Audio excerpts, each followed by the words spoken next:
जय हिंद। आप देख रहे हैं टीवी। मैं जसवाल बेहद बड़ी तस्वीरों के साथ उपस्थित हूँ। आप सब और पूरे देश की निगाहें रीवा के उस छोर पे थी जिस छोर से पूरे देश में सनसनी फैल गई। बात करूं वही मयंक बोरवेल रेस्क्यू ऑपरेशन का जो जिक्र है, उसका लगातार मेरे पास फोन आ रहा है कि आखिर क्या कुछ अपडेट हुई। हालांकि चलते चलते हमने एक लास्ट में एक वीडियो की थी जो कि आप डिस्क्रिप्शन बॉक्स में आप पा भी जाएंगे। क्या स्थितियां थी वहां की और क्या कुछ पूरा रेस्क्यू की हकीकत थी। हालांकि भले ही एनडीआरएफ और प्रशासन के जो अमले हैं पूरी मुस्तैदी के साथ लगे थे, लेकिन जो परिणाम है पूरी तरह से मायूसी की ओर लगातार बढ़ता हुआ दिखाई दिया। क्या कुछ वहां की खबर है, पूरी खबर मैं आपको बताने जा रहा हूं और उसके बाद में क्या कुछ देश में चल रहा है वो भी हम बताने का प्रयास कर रहे हैं। हालांकि इस घटनाक्रम को लेके पूरा चैनल जो है, नेशनल चैनल, वो सभी कवरेज कर रहा है। 5-10 मिनट की तस्वीरें होते होते लगभग 40 घंटे के आसपास का जो समय है उस कगार के छोर पर पहुंच गया, जिस छोर के बाद लगता था कुछ परिणाम मिलेगा, लेकिन मिला क्या? केवल वही मायूसी। एक तस्वीर में आपको दिखा देता हूं। एक एनडीटीवी की जो खबर आती है, ये पोर्टल में एनडीटीवी मध्य प्रदेश छत्तीसगढ़ द्वारा फीड किया जाता है कि रीवा बोरवेल एक्सीडेंट, एनडीआरएफ ने गलत दिशा में की खुदाई, 30 घंटे बाद भी मयंक तक रेस्क्यू टीम नहीं पहुंच पाई। इसमें वो लिखते हुए आगे कहते हैं, एक मासूम बच्चा शुक्रवार को बोरवेल के गड्ढे में गिर गया था। उसे निकालने के लिए बचाव कार्य पिछले कई घंटों से चल रहा था, लेकिन अब तक प्रशासन के हाथ खाली हैं। असल में खोदा गया गड्ढा गलत डायरेक्शन में निकला। अब जरा सोचिए, मैं जिस तंत्र की बात किया था कि हम पहुंच गए चंद्रमा के उस छोर में जहां पर पूरी दुनिया की निगाहें लगातार टिकी हुई थी, पूरे देश में वाहवाही हुई उस सफलता को लेके जिसको किसी दुनिया ने नहीं कर पाया था।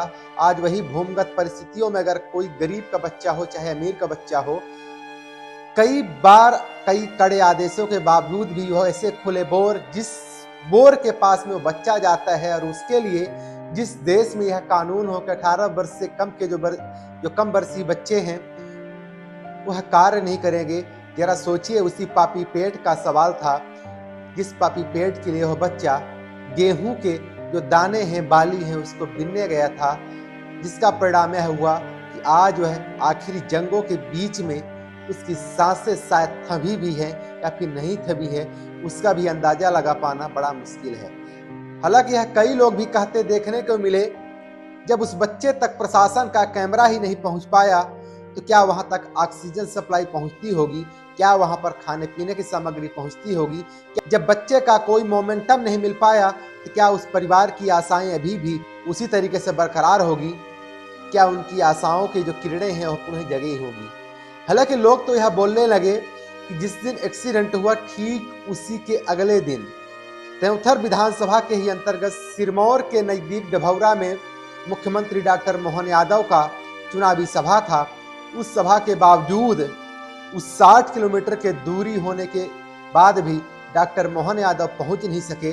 मीडिया चर्चाओं में यह देखने को मिलने लगा कि डॉक्टर मोहन लगातार प्रशासन और स्थानीय नेताओं के बीच का जो संपर्क है वो नजदीकियों की ओर है।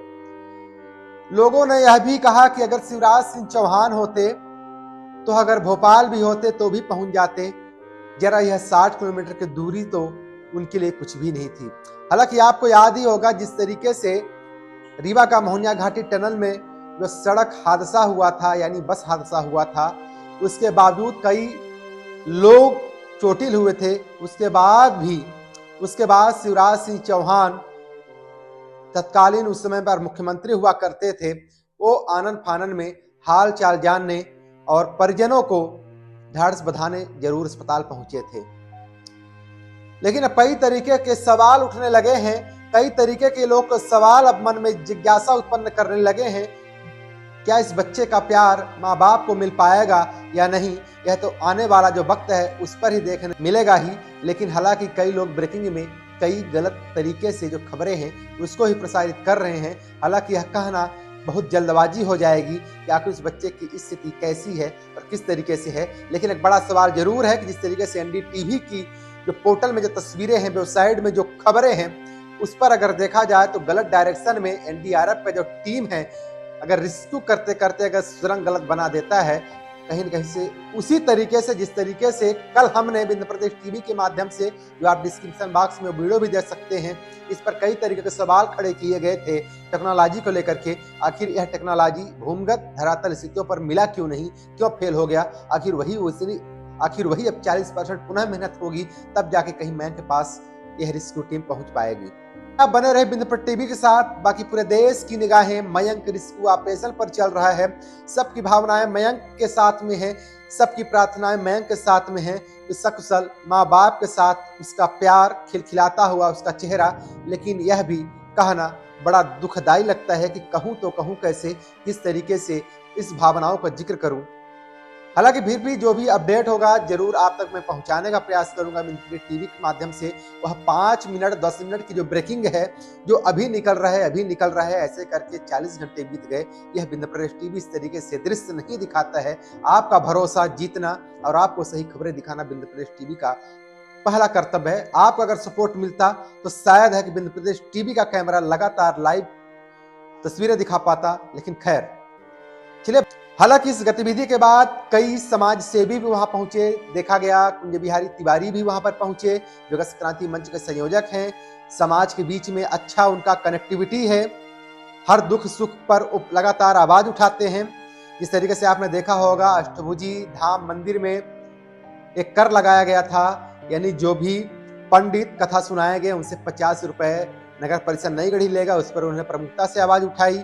आप सबके प्यार ने वहां पर भी प्रशासन को झुकना पड़ा। और क्या कुछ कहते हैं अगस्त क्रांति मंच के संयोजक कुंज बिहारी तिवारी इस घटनाक्रम को लेकर, आइए सुनते हैं। कुंज बिहारी, जिस तरीके से ये मनिका जो गांव है, यहाँ पर आपका भी आगमन होता है, परिस्थितियाँ आप भी देखें, क्या कुछ परिस्थितियाँ आप कह रही हैं? अब देखिए, सभी सबसे पहले तो दुआ कर रहे हैं कि मयंक जिंदा रहे, और माँ भगवती के नवरात्रि का पावन महीना है। हम माँ सभी की झोलियाँ भरती है, तो एक माँ की झोली हमें भरोसा है कि नहीं खाली करेंगी। अब लगभग 27-28 घंटे से ऊपर हो चुका है। आशा हर घंटे लगती है। आप भी काफ़ी समय से हैं और सभी लोग हैं, रात दिन चल रहा है। अभी आपने देखा कि प्रशासनिक सभी लोग भी हैं। सबसे बड़ा चीज़ ये है कि आज पहली घटना नहीं है बोर में गिरने की। गूगल में मैं अभी सर्च कर रहा था, ईयर बाई आप डाटा देखेंगे, बहुत लंबी लिस्ट है। उसके बावजूद भी हम चंद्रयान, चंद्रमा पे पहुंचने पे सूर्य मंगल की बात करते हैं। ऐसा हमारे पास से कोई इंस्ट्रूमेंट क्यों नहीं? अगर एक बड़ी रिग मशीन होती, इस तरह की अगर घटनाएं हो रही हैं, तो कुछ घंटों में वहां तक जाया जा सकता था। लेकिन ईश्वर से प्रार्थना है, और राजनीति का ये वक्त नहीं है। बस ये है कि ये घटना हो क्यों रही है, ये बहुत बड़ा सवाल है। कई वर्षों से हो रही है, और जब ऐसी घटना हो जाती है तो सभी तत्परता दिखाते हैं, चाहे कोई भी हो, प्रशासनिक हो, राजनीतिक हो, और अब मीडिया के बंधु भी दिखाते रहते हैं। लेकिन इस तरह की घटना हो ही ना, उस पर आखिर क्यों नहीं? क्यों इतना प्रयास? आप भीड़ देखिए, पूरा जिले का प्रशासक तंत्र यहाँ जुटा हुआ है। क्यों ऐसा प्रयास नहीं किया गया? पहली घटना तो है नहीं कि इस तरह की घटनाएं हों ही ना, सबसे बड़ी बात है। और आज के बाद आप बैठेंगे तो विस्तृत हम लोग इस पर चर्चा करेंगे कि इस पर जिम्मेवारियां अब तय होनी चाहिए। बहुत हो गया, ये पहला नहीं है।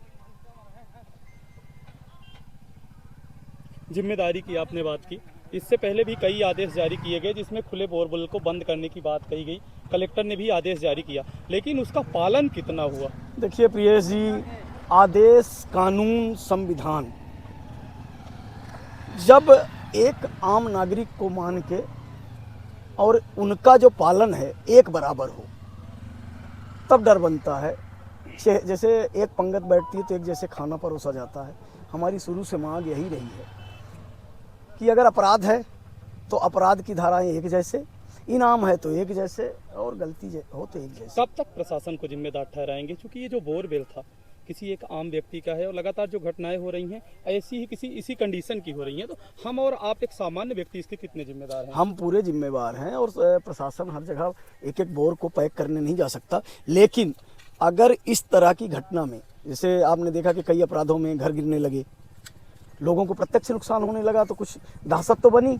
तो इस तरह की घटना जिनके खेत पे हुई या जिनकी गलती से हुई, जब उनमें पेनल्टी लगेगा, उनका व्यक्तिगत नुकसान दिखेगा।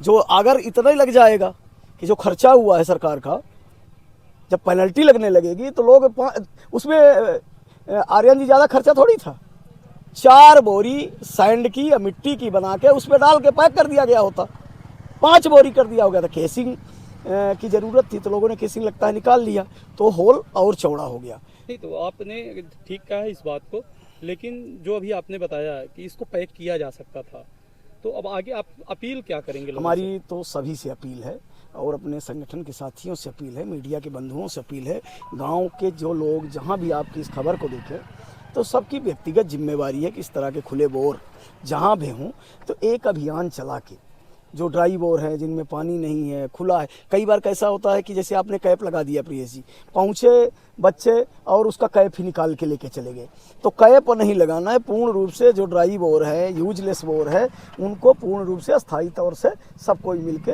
और बंद करने का एक अभियान चलाएं, जिससे आज के बाद इस तरह की घटना ना हो। आपका शुभ नाम? कुंज बिहारी तिवारी, संयोजक अगस्त क्रांति मंच रीवा। चलिए आप मुझे इजाजत दीजिए, पुनः बड़ी तस्वीरों के साथ उपस्थित होऊंगा। बहुत बहुत धन्यवाद। जय हिंद।